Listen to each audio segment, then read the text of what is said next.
안녕하세요, 데드베어입니다. 오늘은 캐롤 드웨 박사의 마인드셋에 대한 얘기를 한번 나눠볼까 합니다. 제가 2014년, 15년 정도에 많은 관심을 갖고 읽었던 내용들이고요. 지금 사진에 보고 계신 분이 캐롤 드웨 박사인데 스탠퍼드 대학에서 연구 활동 중이시죠. 그리고 이분 말고도 마틴 셀리그만 교수가 있어요. 이분은 유펜에서 연구 활동 중이시고 긍정 심리학으로 유명하시죠. 그리고 안젤라 더거스 교수의 그리드 이론, 아마 이런 것들 많이 들어보셨을 거예요. 그리고 이 세 분의 이론이 연관성이 좀 있습니다. 그리고 마틴 셀리그만 교수는 실제로 안젤라 더거스 교수와 사제지간이기도 하시죠. 바로 본론으로 한번 들어가 보도록 할게요. 지금 보고 계신 표가 픽스드 마인드셋 그리고 그로스 마인드셋이라고 하는 캐롤 드웨 교수가 두 가지 형태로 나눠서 생각을 하고 있는 마인드셋을 일단 표로 5가지 상황에 맞춰서 비교해 놓고 있습니다. 이 표의 기준에서 일단 오늘 좀 간단하게 말씀을 드릴 거고요. 어떤 상황에 두 가지 마인드셋이 서로 다르게 받아들인다는 게 특징이죠. 그래서 오늘은 그 부분에 대해서 좀 집중적으로 짚어가 보도록 할게요. 지금 보시는 이 사진은 영화 매트릭스의 한 장면이죠. 모피어스가 주인공 네오한테 빨간 약과 파란 약을 권하고 있는 장면입니다.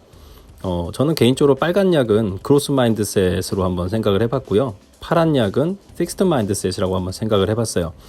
빨간 약은 이걸 먹으면 매트릭스를 벗어나서 현실 세계, 기계와 전쟁을 하고 있는 이제 인간의 세계로 들어가서 역경을 이제 극복해야 되는 그런 도전을 위한 그런 약이었고요. 실제 파란 약은 매트릭스에 그냥 남아서 평범한 앤더슨의 삶을 살게 만드는 그런 약이었죠. 자, 퀴즈 하나 드릴게요. 시험을 망친 아이에게 해줄 수 있는 적당한 말은 무엇일까요? 총 5가지 보기가 있는데 아이에게 그로스 마인드셋을 길러주기 위한 관점에서 어떤 보기가 적당할지 한번 고민을 해보시죠.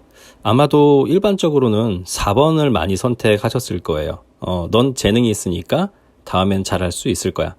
자, 이런 답이 보통은 속상해하는 아이들한테 격려와 위로 차원에서 이런 얘기들을 많이 해주게 되죠. 근데 그로스 마인드셋을 길러주기 위해서라면 5번이 정답이에요. 이번에는 1등할 만큼은 아니었나 보다. 자, 그러면 왜 5번이 그로스 마인드셋을 길러주기 위한 적당한 말인지는 이제 앞으로 이어질 설명을 들어보시면서 한번 이해해 보시기 바랍니다. 약간의 재미적인 요소랑 이해를 좀 돕기 위해서 마블 히어로들을 좀 등장을 시켰고요. 각각의 상황에 맞춰서 하나씩 얘기를 풀어나가 보도록 할게요. 첫 번째로 도전입니다. 챌린지스라고 되어 있어요. 그로스 마인드셋과 픽스드 마인드셋은 이 도전이라는 상황을 맞닥뜨렸을 때 서로 반응하는 자세가 좀 다릅니다. 그로스 마인드셋은 이 도전을 내가 수용하고 받아들이고 극복해야 될 하나의 과제라고 생각을 하는 반면 픽스드 마인드셋은 이 도전을 뭔가 불확실하고 자신이 없고 내 성공에 대한 확신이 되지 않는 이런 상황으로 받아들이면서 조금 더 쉽게 가려고 하는 피해야 될 대상으로 생각을 한다는 거죠. 지금 보고 계신 사진은 일단 닥터 스트레인지입니다. 어떤 장면이었냐면 타노스가 이제 우주의 생명 절반을 없애려고 하는 이런 위기의 순간이었죠. 그리고 사실 그게 현실로 이루어지는데 그때 닥터 스트레인지가 총 1400만 분의 1의 확률을 아이언맨 토니 스타크한테 알려주고 있는 장면이에요. 이렇게 조금 역경이 생기고 조금은 아니지만 힘든 상황에 있을 때 이것을 하나의 도전 삼아서 하나의 가능성을 향해 내가 가진 모든 것을 투자하고 노력하는 이런 모습이 도전에 대한 크로스 마인드셋의 자세라는 겁니다. 우리가 아는 히어로물, 영웅 스토리에서 이러한 도전이 없다면 얘기는 금방 끝나버리고 말겠죠. 두 번째는 장애물입니다. obstacles라고 되어 있죠. 자, 그로스 마인드셋과 픽스드 마인드셋. 자, 이제 어떤 얘기가 흘러갈지 좀 아실 거예요. 그로스 마인드셋은 이런 장애물을 돌파하고 내가 이겨내야 될 대상으로 생각을 합니다. 포기하지 않아요. 하지만 픽스드 마인드셋은 장애물이 생겼을 때 쉽게 포기합니다. 목표를 바꾼다거나 방법을 바꾸면서 어쨌든 목표를 달성하는 것까지는 좋을 수 있는데 아예 그 목표를 포기해버리는 이런 성향을 가진 것이 바로 픽스드 마인드셋이라는 거죠.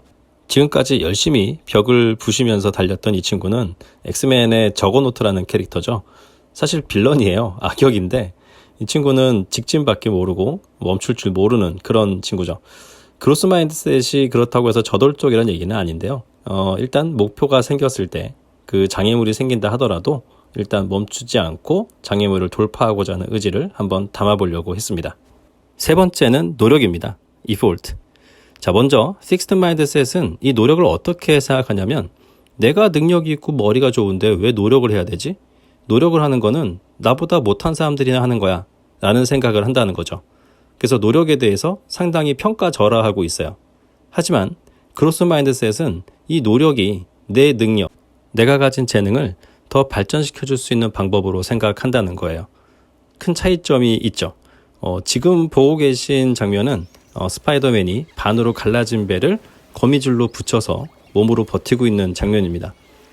거미줄로만 그냥 붙여놓을 수도 있는데 일단 노력을 통해서 끝까지 사람들을 보호하기 위해서 애를 쓰고 있는 장면이에요. 토비 맥과이어 주연의 스파이더맨2에서는 스파이더맨 피터 파커를 실제 가르쳤던 옥타비아누스 박사가 Brilliant but lazy라는 말을 합니다. 너는 똑똑하지만 게을러 이런 말을 하죠. 노력이 없다라는 얘기들을 하고 있는 건데 조금 상반된 모습인 것 같아요. 네 번째는 비판입니다.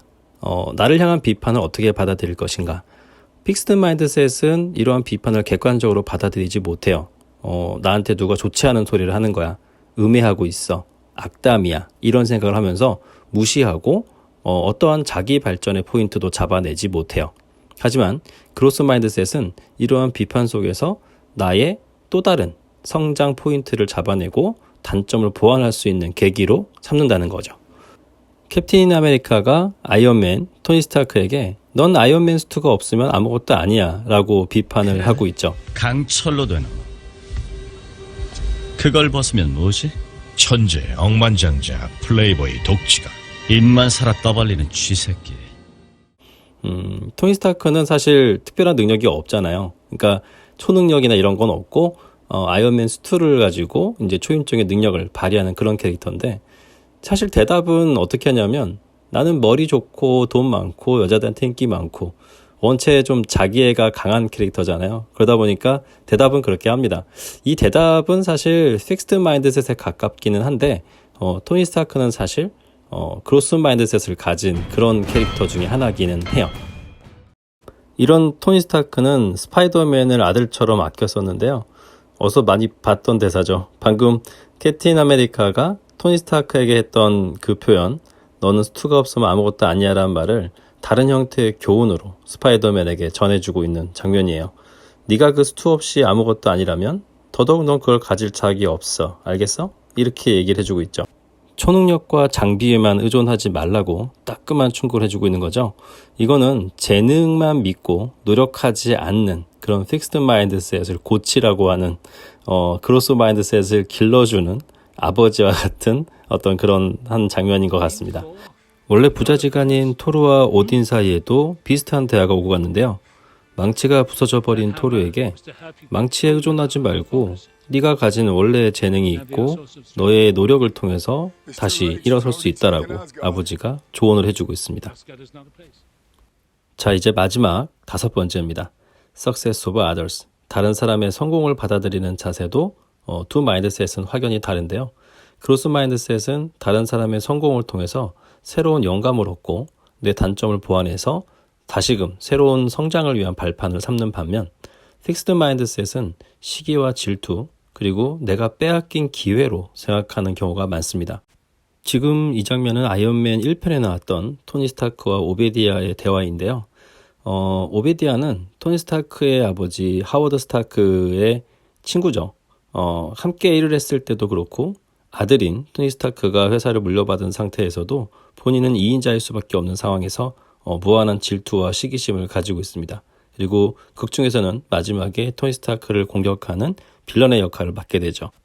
토니가 워낙 능력이 출중하고 본인은 여러 연구진을 가지고도 이뤄내지 못한 기술들을 아주 손쉽게 그리고 더 열악한 환경에서 이뤄내는 것들을 보고 질투심은 더 커질 수밖에 없었죠.